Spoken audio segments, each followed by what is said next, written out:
So ayan, okay. So ang pag-uusapan natin ngayon, yung magandang pamaraan sa pag-aalaga ng palay. Okay. Ang unang hakbang natin kung tayo magtatanim ng palay, kailangan ma-address natin ito. Okay.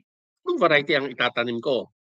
Papasok ba ako sa hybrid o inbred pa rin po? Kasi maraming nagsasabi na 'pag hybrid sakitin daw, tinatamaan ng BLB. Pero maraming variety ngayon na meron ng tinatawag tayong tolerance doon sa BLB. Kaya malaki na yung posibilidad ngayon na kahit wet season puwede kang mag-hybrid. Isa pa ding tinitingnan diyan ng mga magtatanim, aba, ay kamusta ba yung aking, magiging farm gate diyan? Kasi ang mga buyers hindi constant yung presyo niyan. Merong mga variety yan na tinatawag natin na may mga premium na tinatawag. Minsan piso 50 kada kilo ang taas dun sa ordinary. Okay. Yung aking kukuhanin bang itatanim, yan ba ay suited doon sa aking bukid or sa aking lugar? Kasi tandaan nyo, halimbawa man hybrid, hindi hybrid pwedeng itanim sa buong Pilipinas. Hindi. Meron niyang yan ay mga tinatawag natin na site specific. So para malaman natin yun kung yun ay ugma doon sa ating tataniman, pwede tayong kumonsulta sa DA o kaya doon sa mga kumpanyang nagbebenta noon kasi meron silang data niyan, sila yung makapagsasabi, o itong hybrid na ito sir, magaling ito dito sa Visayas. Yan ang ating itanim. And then syempre, ang kailangang tugunan din natin diyan, aba magkano ba yung aking gagastusin per hectare? Kaya ba ng budget ko? Okay, maganda 'yon, maganda 'yung impormasyon na nakuha ko. Available ba 'yung seeds? At saka ganito sir, ingat kayo doon sa mga nagbebenta ng buy one take one kasi maraming nagbebenta niyang pang-engganyo sa farmer, buy one take one daw 'yung seeds. Pero ang tingnan mo diyan sir ang unang-unang titingnan mo diyan lalo na sa hybrid, ano ba 'yung germination? Kalimitan sir 'pag nag-buy one take one ng hybrid, germination niyan 50% pababa. Kita mo, okay, dalawang sako, pero ang tutubo lang doon, katumbas lang ng isang sako. Sino ang talo doon? Ikaw ang talo doon. Kahit sabihin nilang buy one, take one yan. Okay, kailangan din natin ma-satisfy yung tinatawag na mga preferences. Preferences ng mamimili, yung mga traders natin, kasi ang tinitingnan nila dyan, maganda ba yung variety mo? Uniform ba yon yung inani mo, yung ibebenta mo, maganda yung keeping quality. Sa consumer naman, number one dyan, yung sinasabi nila, ay gusto ko long and slender grade. Mabango, madaling iluto. Yan ang kanilang kwan. Secondary naman do sa kanila, sa mga consumer, pero hindi masyado ito, kasi sabi nila, okay lang na medyo mataas ang presyo, basta maganda yung quality, mabango, malambot, yung kahit bahaw, malambot. Hindi mahalo kasi pag bumili sila, minsan meron silang nakikita na halata na hinalo kasi iba yung hugis at saka yung pagka kinakain na nila, ba bakit mayroong part na makunat or yung matigas. So yon ang minsan sinasabi nila, "Uy, ang gusto ko yung halimbawa sasabihin nila dinurado ang gusto ko, pero dinurado na galing sa Mindoro, hindi basta dinurado kahit saan galing." Ayan, okay. Ang seeds na gagamitin mo, kung iyong titingnan dapat mag-satisfy ito doon sa puro. Maganda yung genetic purity niyan at iyan makukuha mo doon sa mga trusted seed growers. Kay kumpanya yan o private individual. Wala kang makikitang durog na buto. Maganda yung germination capacity. Walang sakit kasi yung tinatawag natin na mga sakit, yung mga bacterial diseases, saka yung bakanay, yan ay tinatawag natin na seedborne. Kaya kung inanihan mo na meron kang bakanay, pagtanim mo, ay bakanay ka na naman din yan. Ang pinakamagandang tingnan mo dyan, kung bumibili ka ng seed, dapat may tag. Kasi doon sa tag nakalagay doon yung germination check niyan. Kailan ginawa yan? Huwag kang kukuha ng seed tag or na seeds na may seed tag. Ang date of germination niya last season. Hindi pwede yon. Kasi pag last season yun, kalimitan, hindi na itatago yan sa cold storage. Yari ka doon pag tinanim noon, hindi na tugma yung makikita mong germination doon sa nakadeclare sa seed tag. Ayan, okay. Bago ka rin mag-umpisa, pero ngayon, kung ngayon ka magpapa-soil test, wala na, hindi mo na magagamit yung information yan kasi it takes time dito sa atin, matagal yung yung soil analysis dito sa atin, kaya one season in advance ka dapat yan. Kung magpapatest ka ngayon, magagamit mo yun sa darating na dry season, hindi nga yung wet season. Okay? Kasi yung resulta na makukuha mo dyan sa soil testing, yan ang makapagsasabi sa iyo na, uy, Ang lupa ko ba ay maasim, mapakla? Yung mga sustansyang doon, magagamit ko ba yun para mai-adjust ko yung aking tinatawag na crop program para doon sa pagtatanim ng palay. So, kung ganun ang mangyayari, mas malaki ang tsansa na ikaw ay makatipid. Ayan. Dalawa ang sistema sa pagtatanim ng palay. Meron tayong tinatawag na transplanting, direct seeding. Sa transplanting, maganda yung resulta, maganda yung tindig ng bukid mo, pero magastos yan. Yung iba naman na nagtitipid, direct seeding yung ginagamit. Dalawa ang klase ng direct seeding. Yung isa, isasabog mo ng tuyo. Yung isa, isasabog mo sa basang bukid. Pero bago mo isabog, kailangan yun ay partly na nakasibol, nakaputok na, meron ng ugat. So yun ang kanyan. Pero pareho yan, makakaani ka ng maganda kung masusunod mo yung tamang pamamaraan. Ayan po. Ngayon, ang bibigyan nating pansin po dito, ang magandang focus natin muna dito, yung tinatawag natin na transplanting. Kasi yung direct seeding, kapag sabog mo na yan, wala ka na masyadong gagawin doon. Ihintayin mo lang na lumaki yan. Pero sa transplanting, kailangan magsisimula tayo doon sa tinatawag nating kama o seedbed. Okay. Doon sa seedbed, kailangan, kung ikaw ay gagawa niyang seedbed, meron kang kailangang sunding criteria. Ang laki ng seedbed na ibibigay mo, for every hectare na bukid mo, kailangan ang seedbed area mo ay 300 to 500 square meters. Meron kang siguradong pagkukuhanan ng tubig. Yung madaling makukuha mo, mai-irrigate mo yon. Huwag kang maglalagay ng seedbed na merong ilaw na malapit. Bakit? Tandaan nyo sa bahay ninyo, tingnan ninyo kapag kagabi, ano yung nakikita mo? Hindi lang gamo-gamo yung makikita mo. Tingnan mo, merong green leaf hopper, merong brown plant hopper. So kung may ilaw ka, sasabungin ng hoppers yung iyong tanim. Okay? Dapat meron ka magandang protection na ibibigay dyan para sa golden apple snails, sa ibon, at saka sa daga. Kasi yung tatlong yan yung bibira doon sa iyong seedbed kapag hindi mo na-satisfy yan. Sa Mhm. puntong ito, maganda rin po na tayo ay gagamit na ng organic fertilizer. Kasi bukod doon sa pagganda ng texture o pagkakabuhaghag ng lupa mo na malaking tulong kapag nandiyan na yung pooling, makakapagbigay ito ng magandang supply ng sustansya para mapalaki yung ating seedling, mapaganda yung tillering, mapahaba, mas marami po yung dahon. Okay, yung ating gagawing seedbed po yan, hindi yung buong 500 500 square meter o 300 to 500 square meter. By plots po ang gagawin natin yan. 1 metro ang lapad, yung haba, depende na yan doon sa area ninyo. Pero lalagyan po ninyo ng alleyway o kanal doon sa pagitan kasi i-sprayan nyo yan, wala kayong dadaanan pag hindi kayo nag-allocate nung tinatawag natin na kanal. At yan din po, medyo, sa bagay, pag hinukay mo na yung alleyway doon, makikita mo, elevated na siya. Medyo nakaangat na siya doon sa taas ng bukid natin. Okay. Isa sa pinakamagandang nakita ko na magandang gamitin natin na organic fertilizer, itong dalawang ito. Combustion as fertilizer, kumpleto ang sustansya, ang kulang lang niya, nitrogen. Pero yung nitrogen mo, dito niya sa kapartner mo kukuhanin. Amino acid, organic fertilizer. Kasi Mhm. kung doon sa taglay niyang nitrogen, makikita mo, uy, maganda yung organic matter content niyan. Malaking tulong yan sa pagkabuhaghag ng lupa, pagkain ng mga mikrobyo. Malaking tulong din yan sa magandang performance ng lupa mo kung meron kang humic acid, amino acid.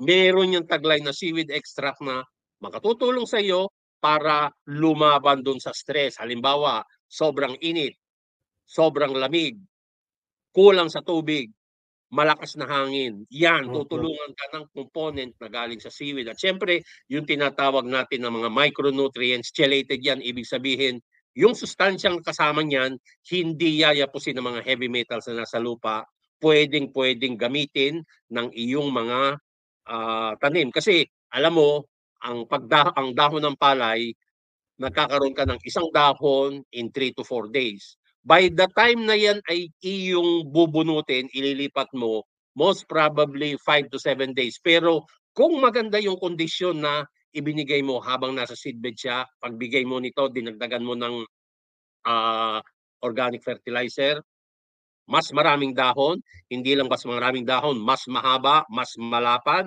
Ang number ng tillers niyan, mas marami. Magugulat ka by the time na ipupul mo, sasabihin mo, ang ganda ng kwan ang ganda ng suwi ng aking palay. Kapag maganda na yung suwi noon, asahan mo, malaki yung magiging abante mo doon sa performance, doon sa unang yugto pa lang ng pag-aalaga ng palay mo. Ayan, okay. Ngayon, seedbed. Ano yung ating gagawin doon? Okay, sa hybrid, ang ginagamit nila dyan, 15 hanggang 20 kilos bawat ektarya. So ilalagay mo yan doon sa 300 to 500 square meters. Sa inbred, ang nirekomenda ng gobyerno ng Department of Agriculture, field of 40 kilograms. Pero yan ay, ang ginagawa nila, minsan dinadagdagan nila, sabi nila, paniguro, laban sa kuhol, laban sa daga, laban sa ibon. Pero ano man ang gagamitin mo dyan, kailangan yan ay mag-undergo ng soaking, tapos niyan, i-incubate mo yan, papuputukin mo yung ugat para pag itinanim mo doon sa seedbed, sigurado, sibol na yan. Kailangan magandang pag-aalaga mo doon sa sumisibol na seedling. Hindi antimano, ibababad mo yan sa tubig. Hindi mo po ilulubog na agad sa tubig. Yung unang 7 araw dyan, masama-sama lang yung bukid mo. And then after that, saka mo papapasukin ng 1 to 2 centimeter.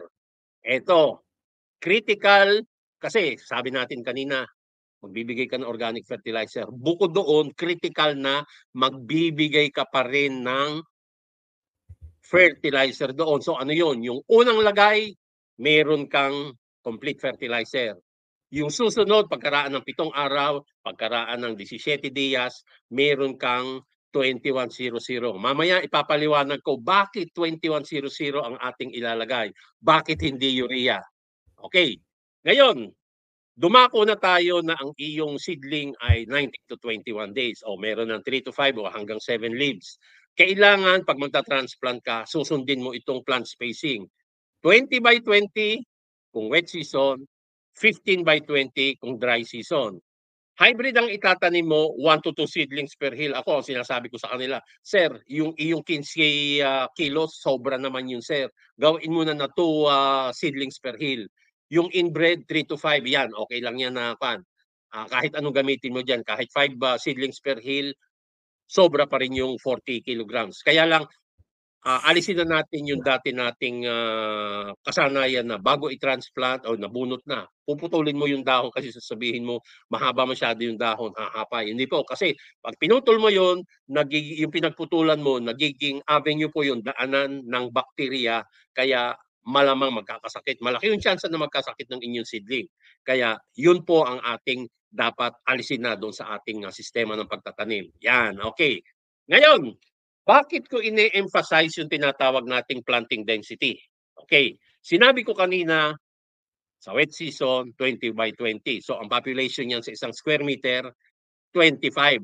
Okay, so sa isang hektarya, dapat yan 250,000. Pero meron tayong area na hindi tinataniman kasi kagaya ng Pilapil, binawasan ko ng 10%. So, 225 rice plants. Okay, kung ang target mo ay 5 tonelada or 5,000 kilos per hectare, bawat puno niyan makapagbibigay sa iyo ng ani na 22 gramo. Eh kaso kalimitan ang mga nasa bukid natin, nag-check ako niyan. Bihirang-bihira na makasunod doon sa 20 by 20. Kalimitan nakikita ko 16. Kung 16 lang ang iyong itinatanim bawat square meter, total population mo ay 16,000 hills.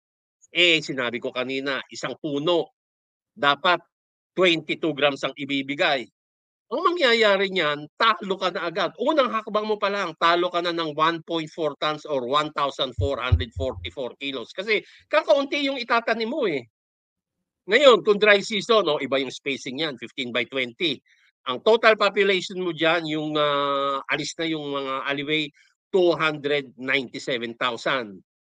Mas malaki ang ani dyan sa dry season. So, ang gagawin dyan, ang makikita mo, 24 grams bawat puno ang aanihin yan. So, sa 24 grams bawat puno, ang populasyon ko, 16 lang. So, 160,000 lang. Timano, doon pa lang sa pagtatanim, nawalan ka na ng 2.2 tons. Biruin mo, dapat yun, meron ka na, kung sinunod mo lang yung spacing na 15 by 20, meron ka ng 2.2 tons. Eh dahil hindi mo sinunod yun, ang sinunod mo lang ay 16 per square meter, laglag ang 2,000 or 2 tons mo. So yun ang importansya niyan. Palagi naming ine-emphasize yan. Kaya kung kayo ay magpapatanim, kailangan meron kayong magandang kasunduan doon sa kabisilya ng inyong mga trabahador. Kailangan masunod yung 20 by 20 sa wet season, 15 by 20 sa dry season. Kasi tandaan po ninyo, kayo yung magbabayad niyan. Ang mga manananim, kapag kayo nagbabantay sa bukid, kalimitan, andun lang kayo sa may karsada, susundin niya yung 20 by 20. Pero habang lumalayo yan, makikita mo, hindi na 20 by 20.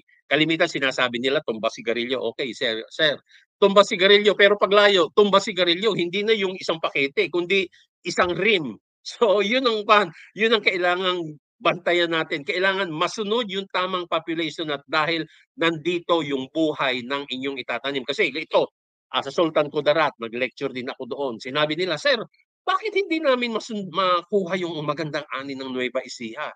Sinunod namin yung variety, fertilization program nila. By the number, sinunod namin yun. Tinanong nila, ano bang problema, sir? Sabi ko sa kanila, ako yung sasagot ng tanong nyo. Ilan yung tanim ng kan? Umikot ako sa bukid ninyo bago ako mag-lecture. Ilan yung tinatanim per square meter? Walang nakapagsalita. Sabi ko, ako na rin ang sasagot. 16. Yan yung inyong mali. Kaya hindi ninyo magaya yung doon sa Nueva Ecija. Kailangan makuha ninyo yung population per square meter na 25 wet season, sa dry season 33 per dry season. Kapag ganun yung ginawa nyo, ay baka malampasan pa ninyo yung ani ng Nueva Ecija. So yun, importante na masunod natin yung planting density. Mike, meron kang gustong maidagdag? Okay, so sa ganyan palang sistema, no, parang nasa mga 40 kabans na agad yung nawawala dahil hindi nakuha yung tamang distansya, no? Oo. Pero syempre, sabi nga nung kanta, no, 'di ba, magtanim ay di biro eh. Mahirap kasi talaga eh. Lalong gano'n, ano? Talagang mahirap, oo. Mahirap eh. So Oo. kaya hindi siguro din nasusunod eh. Tsaka paano ba talaga sinusukat 'yon? Meron bang sukatan na ano pa nagpapatanim? May mga planting guide na ginagamit yun eh. Yun yung Okay. tapos yung manananim mo dapat sanay doon kasi yung sa planting guide, yan din. Diyan din ako nung ako nag-eeksperimento diyan eh. Ang ginagawa kasi nila, tanim silip, tanim silip. Eh Mm. mamaya mausisa ka, oy, bakit nadagdagan ng isang linya yung aking o bakit nabawasan ako ng linya? Bonot na naman ulit. Kaya ang ginagawa ko, meron kaming diyan for halimbawa, ilang hilera na ganon, yun ang tataniman muna. So yung wala pang tanim, pag pasok ng tao, yun yung tataniman para maintain yung Yeah. population doon sa Merong Tatapatan lang nila sinusundan, yon. no? May Ganun guide yung na ginagawa. sinusundan. Oo. Oo. Tapos It Kang takes Marse, time pero hmm, yeah. anong mga sikat ngayon na mga hybrid na mga rice varieties? Available Pa sa rin eh, merkado. yung SL, meron silang bagong ipinalit na nila sa SL8. Ang SL8, Bigante, oo. meron Bigante Plus. Gigante Yung Plus. sa Syngenta, meron din na magaling din yun. Kaya naglalaban-laban yung tatlong yun eh. Tapos meron pa nga mga bagong kumpanya na nagpo-promote din. Hindi ko nga lang alam kung Yung Leeds, rehistrado meron yun din. sa Yung oo, Leeds Agri, yun, meron oo. din. Oo, oo, ayan, alam mo yun, talagang kasi nung DevGen pa ako, ayan sila yung kumuha nung hybrid ng DevGen. Yan, oo. Oo, ayan. So, So mga yun, kabady, ano, marami ng mga rice pamimilian farmer, ngayon. Oo. marami, Oo. marami pamimilian. Maraming pwedeng pamilian Oo. talaga ng mga subok na. Ayan, oo. Pero natatandaan ko, no, merong isang kumpanya dati o isa or dalawa na nagbebenta talaga ng ano, yung mga sabihin na natin medyo hindi pasok sa standard na Ay, oo. pinamimigay lalo na yun nga pinamimigay na buy one take one something ganyan. Eh, yun Mm. yung tinatawag dati na ano, natatanim daw yung panghagdang palayan.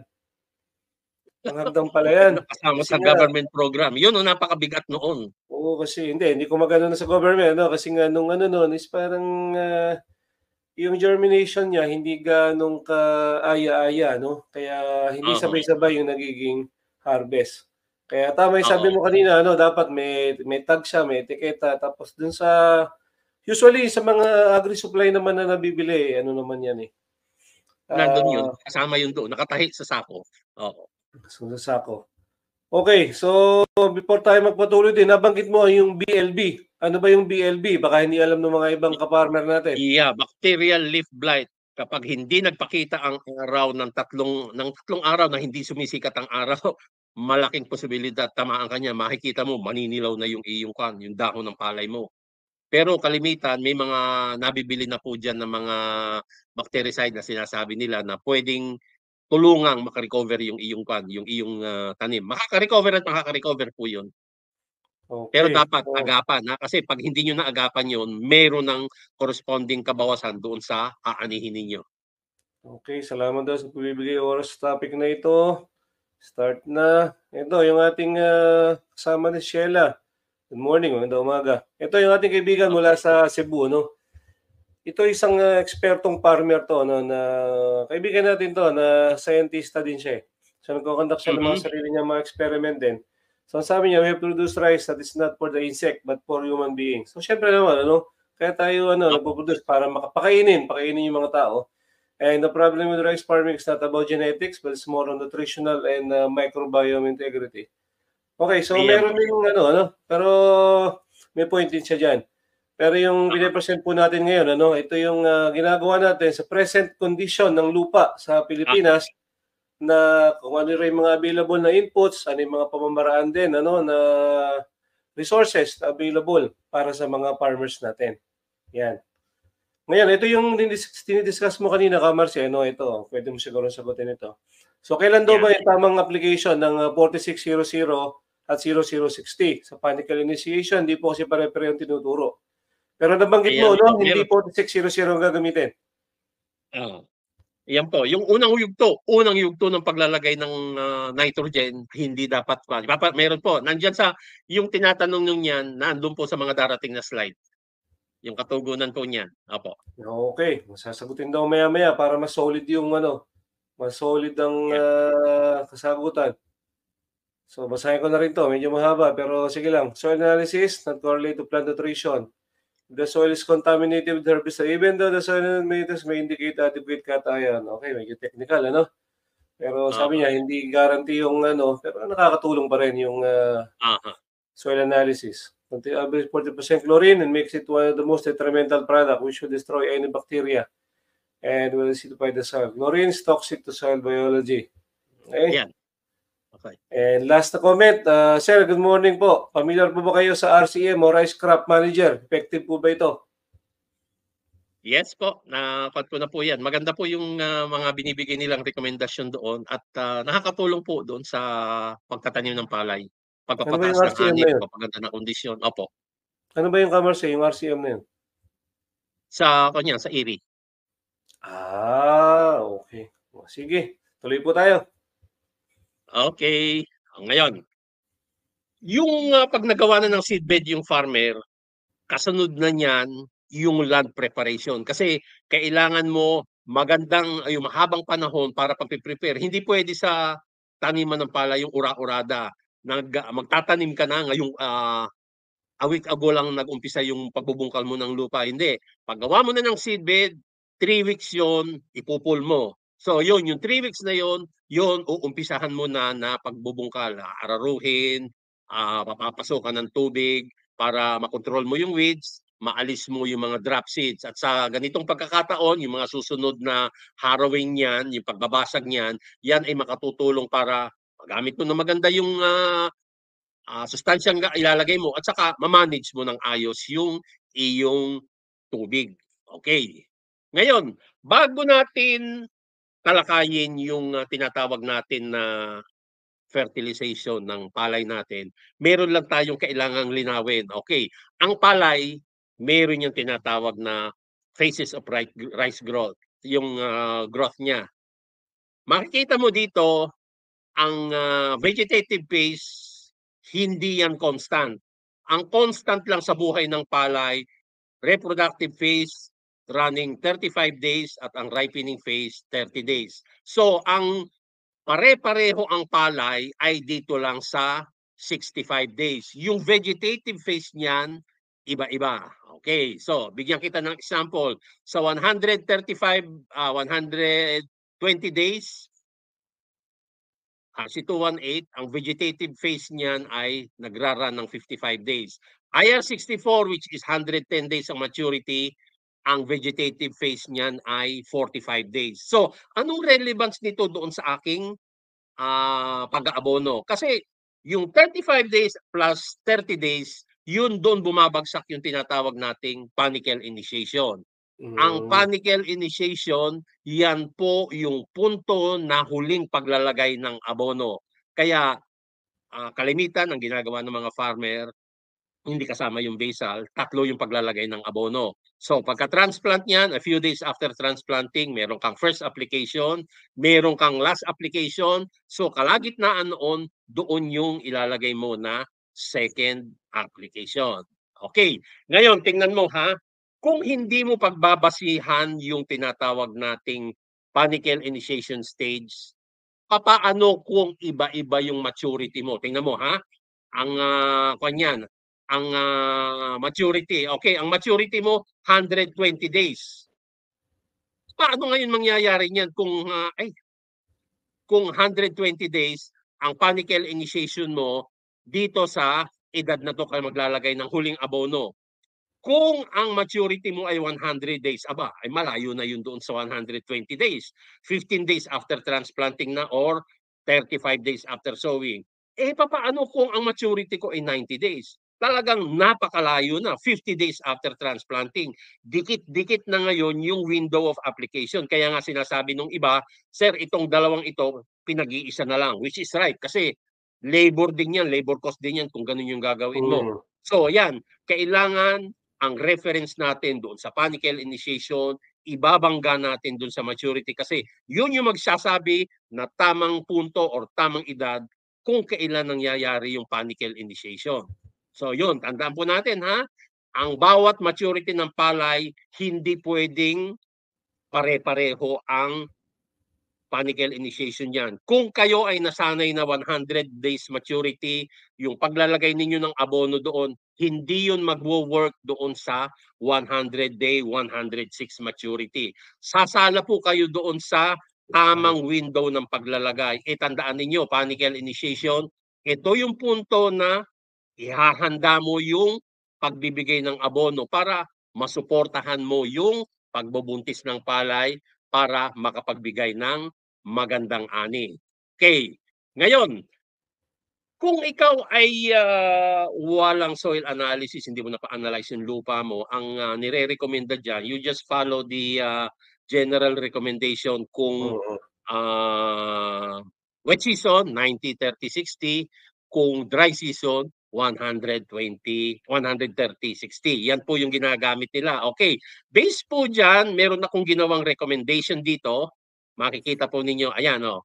Eh, hindi ito yung ha, sa lahat pwedeng gamitin. Marami kayong pwede kasi pwede kang gumamit ng 1620 lahat instead na 2100. Marami kayong gamitin. Yung MOP, ayan o. Yung ganun din po, ang MOP, tama yung sinasabi ni Sir, detrimental yung chlorine. Kung MOP ang gamitin mo, ang gamitin mo Sir, SOP. May kamahalan ng kaunti pero buburahin mo yung epekto ng chlorine kapag sulfate o potas ang gagamitin mo. Hmm. Organic pa po yun, hindi yun quad. Okay.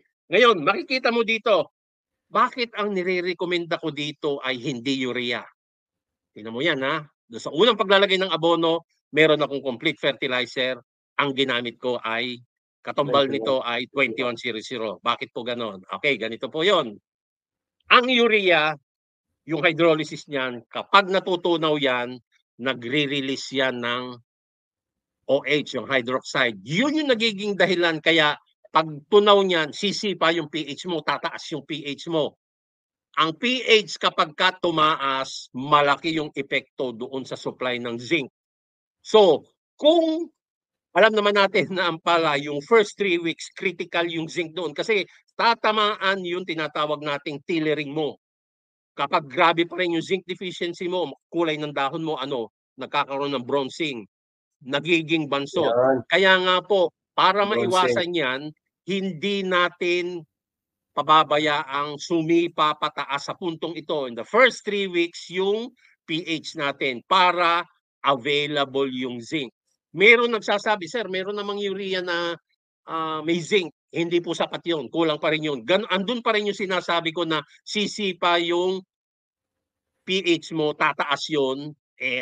Basta ang pH pag mataas, hindi maganda yung availability ng seed. So para maiwasan natin to, maalis natin ito doon sa first application, 21 ang gagamitin mo. Kasi kung ang 2100, mabilis makapag-acidic ng lupa yan, ang mangyayari niyan, hindi niyan papayagang hindi magamit yung zinc natin. Andun yun, magagamit ng halaman mo. Kaya nandoon yung nandoon yung mawawala yung takot mo na magkakasing deficiency. Kasi isa sa pruweba ganito, kapag nakakita ang farmer ng zinc deficiency, ano yung ginagamit nila?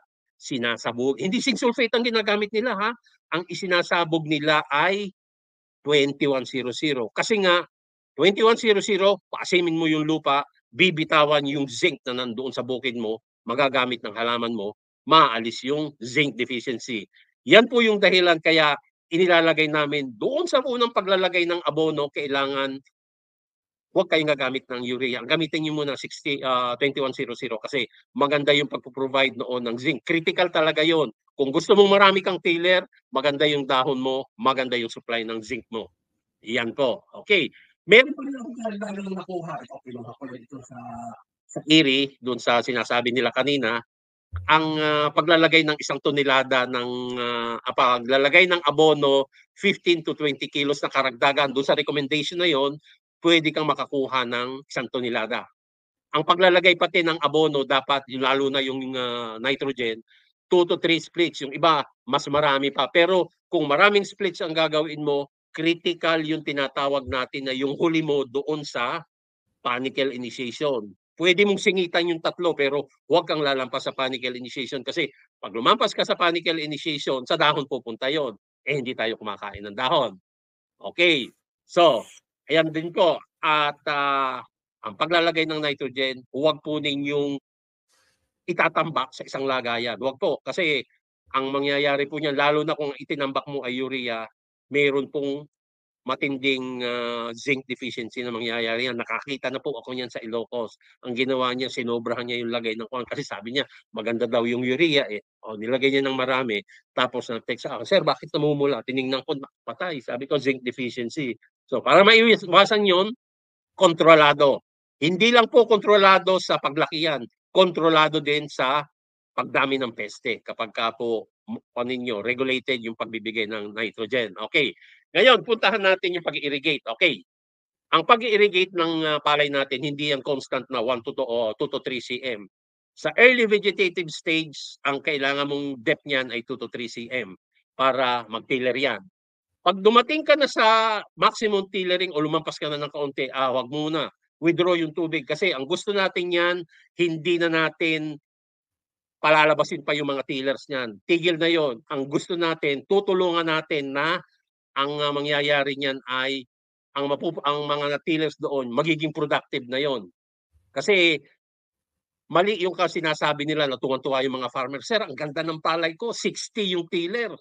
Sabi ko 60, hindi ho pwede yan kasi kalimitan ang kwan lang natin, nasa 14 to 18 lang yung productive tiller dapat. Huwag kayong mag-ambisyon na 60, mali po yun. Kasi ang primary mo dyan, yun yung iyong benchmark kung aanihin mo na. Eh kung 60 yung tiller mo, hinog na yung primary mo, hilaw pa yung tertiary tiller mo. Anihin mo yun, patay. Durog ang palay mo. Isosoli yan ng bibili sa iyo o babaratin ka na niyan. Naka-experience na kami niyan kasi ang ginawa niya, pinarami niya, binigyan namin sila ng magandang spacing recommendation. Dinoble niya yon, tuwan-tuwa. Hagis ka raw ng plato, hindi malalaglag sa lupa. Ayun, nung inani, ibinalik sa kanya nung binentahan niya. Kasi nga, durog yung Kaya para maiwasan yon, huwag kayong mag-ambisyon na 60, 50 yung tiller. Mali po yun. Hindi po kayo makakakuha ng magandang ani doon. Bagsak yung grain quality ninyo. Okay, pagpasok ng reproductive stage, tataasan na natin ulit yung tubig hanggang milky stage. And then, 2 weeks bago po yan anihin, i-drain na natin yan para ma-facilitate na natin yung pagpasok ng tao. Total, hindi na naman natin kailangan ang maraming tubig doon. Yung matitira na doon, sapat na po yun para matulungan, mabigyan ng pangangailangan sa tubig yung ating aanihing palay. Okay, so, Isa pa rin nating i-consider dyan, weed control. Pinakamagandang pang-control ng weeds po ay yung tinatawag natin na tubig. Basta may tubig lang kahit wala kang pan. Maganda lang preparation mo, level, maganda yung level ng tubig mo, yan, makokontrol mo. Pero yung sa iba, sinasabi nila, kailangan pa nila ng maglagay ng herbicide at ang window na dapat na kinokontrol natin, 40 days pababa. Pag 40 days pa pataas, hindi na po pwede yun kasi masasaktan na yung palay, pasok na yan doon sa tinatawag natin na reproductive stage. Okay. Bantayan natin ang ating sakahan ng mga pesting ito. Ano yan? Stem borer, leaf folder, saka yung sucking insect, BPH at DLH. Ito po yung primary na makapagpapaluhod sa inyo. Pababagsakin ng ani nyo pag hindi niyo yan na control. Sa sakit naman po, yung mga deficiency, may zinc deficiency ka, may bacterial leaf blight, may sheet blight, merong rice blast. Yes. Pero ito pong mga problemang ito, malaki ang kinalaman ng pagmamanage ng pagbibigay ng abono. Kita po ninyo, BLB, rice blast, tunggro, stem borer, merong minamanage na sustansya dyan. Okay, nandun pa rin yung sinasabi natin na maganda yung resistant variety yung gagamitin mo. Pero ayan no, tingnan nyo ha, i-manage mo yung pagbibigay mo ng nitrogen, malaking bagay pag-control ng BLB. Lalo rin sa rice blast. Kung sa tunggro naman, nitrogen din kasi sobrang nitrogen, puputaktehin ka ng BPA, ng green leaf hopper kasi ang vector niyan, green leaf hopper. Okay, hindi natin inaalis din na maggamit kayo ng fungicide, ng insecticide. Basta ang kagandahan po dito, bukod doon sa control measures na yon, maganda yung gagawin nating management ng pagbibigay ng abono dahil malaking bagay po ito doon sa pag-solve or pag-prevent ng mga problemang ganito po. Ayan. Okay. Ngayon sa pag-aani, sinasabi nila kung ikaw ay mag-aani na kailangan 80 to 85% ripe. Kung ang tillering mo ay mababa lang, pero kung ang tillering mo ay 50-60, hindi mo po ito makikita. Mapipilitan ka na anihin, hilaw yung tertiary tiller mo, yun po, pangit ang quality. Okay, ngayon, pag-ani, iniinganyo pa rin namin na huwag ninyong sunugin yung pinag-anihan kasi kailangan i-practice ninyo yung nutrient recycling kasi okay, number one, yung Clean Air Act, bawal yon. Maraming sustansya na nandun sa lupa na sa pinag-anihan ninyo na kailangang ibalik natin. Yung mga bacteria, yung mga beneficial microorganisms, hindi mo na siya binibigyang tulong para dumami siya. At syempre, masisira na yung kalusagan ng lupa mo. Bibigyan ko kayo ng ideya kung gaano kalaking sustansya ang nawawala ninyo. Okay, ang target yield natin, 5 tons. Dito sa 5 tons, para makamit mo ito, ang ibinigay mong NPK, tingnan mo ha, 80 kilograms, 80 to 105, 42 to 47, potassium 120. Ang naaalis lang ng halaman mo dun sa pumupunta dun sa bukid, 65 kilos, 33 to 50, 18. So matitira yan doon sa pinag-anihan mo. Ito ang laki. Tingnan mo ha, yung nitrogen, pag sinunog mo yan, sus, 2 urea na. Magkano ang urea? 1.5. 3,000 na ang itinapon mo, nilala mo sa hangin. Ang phosphorus mo, tingnan mo rin, isa't kalahating sako ng 0.180 ang katumbas niyan. Yung potassium, ang unang-unang magsasuffer sa inyo, long term, kung palagi mong ginagawa yan, laglag ang magiging potassium supply mo. Biruin mo yan, no? Ang potassium, sinunog mo sa 1 hektarya, target mo 5 tons, 3 sakong MOP. 3 sakong MOP, isang MOP ay 1,500. So 4,500 naglaho parang bula dahil sinunog mo yung dayami. Kaya hanggat maaari, alam ko ang dahilan bakit nila sinusunog kasi ang hirap daw i-manage na nandoon. Pero kung ang inyo naman pong ginagawang land preparation ay yung 3 linggo, hindi yung napakalapit, kaya po ninyo yung ma-decompose by the time na gagamitin ninyo yung bukid. Kaya yun na nga po, pinapaalala namin, huwag ninyong sunugin yung pinag-anihan. Yan. Okay po? So, ulitin ko po ulit ha. Kung gusto ninyong mataas ang ani, ito yung ating tinatawag na harvest index. Yung makatutulong sa inyo para makakuha ng mataas na ani, variety. Sundin ninyo yung sinasabi kong planting density. Ang i-aim natin, productive tiller, hindi number of tiller. At saka syempre, pag lumabas na yung uhay, grain filling, nalalagyan ba ng laman yung ating uha, yung mga butil. Kasi ang haba nga ng panikel mo, ang daming butil. Kalahati naman noon ay walang laman, ay talo tayo doon sir pag inani natin, iba. Ayun, maraming iba na makukuha po. So, yan po yung aking huling slide. Ito po ulit yung